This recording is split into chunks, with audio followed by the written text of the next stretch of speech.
தமிழக வெற்றி கழகத்தோட மாநாடு சம்பந்தமா ஒரு அப்டேட் பாத்தீங்கன்னா வந்திருக்கு. சோ அது என்ன அப்படிங்கறத பத்தி இந்த வீடியோல டீடைலா பார்க்கலாம். தமிழக வெற்றி கழகத்தோட மாநாடு அக்டோபர் 27ஆம் தேதி நடக்க இருக்கு. மாநாட்டுக்கான ஏற்பாடுகள் மின்னல் வேகத்துல நடந்துகிட்டு இருக்கு.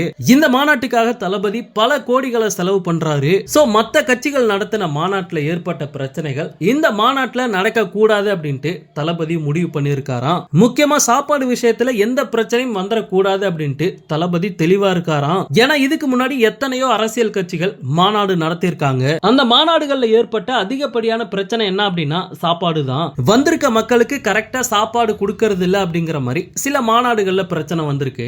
இன்னும் சில மாநாடுகள்ல சாப்பாடே சரியில்லை, ரொம்ப கேவலமா போடுறாங்க அப்படிங்கிற மாதிரிலாம் பிரச்சனை வந்திருக்கு. சோ இந்த மாதிரியான பிரச்சனைகள் தமிழக வெற்றி கழகத்தோட மாநாட்டுல இருக்க கூடாது அப்படிங்கிற மாதிரி தளபதி முடிவு பண்ணியிருக்காராம். சோ வந்திருக்க மக்கள் எல்லாருக்குமே ப்ராப்பரா சாப்பாடு கொடுக்கணும், அதுவும் ஏனோ தானோன்னு இல்லாம ஹைஜீனிக்கான ஃபுட்டை கொடுக்கணும் அப்படின்ட்டு தளபதி முடிவு பண்ணியிருக்காராம். சைவம் அசைவம் அப்படின்னு 2 உணவுகளையுமே ரெடி பண்றதுக்கு தளபதி உத்தரவிட்டிருக்காரு. சோ இந்த சாப்பாட்டுக்காக மட்டுமே கோடி கணக்குல தளபதி செலவு பண்ண போறாரு. எத்தனை லட்சம் பேர் வந்தாலும் சரி எல்லாருக்குமே கரெக்டா ஃபுட் கொடுக்கணும் அப்படின்ட்டு தளபதி சொல்லியிருக்காரு. சோ தளபதியோட இந்த முதல் மாநாடு மத்த அரசியல் கட்சிகளுக்கு ஒரு மிகப்பெரிய உதாரணமான மாநாடா அமைய போகுது. மாநாடுனா இப்படி தாண்டா இருக்கணும் அப்படின்னு சொல்ற அளவுக்கு இந்த மாநாடு நடக்கும். சோ வெயிட் பண்ணி பார்க்கலாம். ஓகே நண்பா, இந்த மாதிரி தளபதியோட எல்லா அப்டேட்டையுமே மிஸ் பண்ணாம பார்க்க நம்ம சேனலை சப்ஸ்கிரைப் பண்ணி சப்போர்ட் பண்ணுங்க. தேங்க்யூ.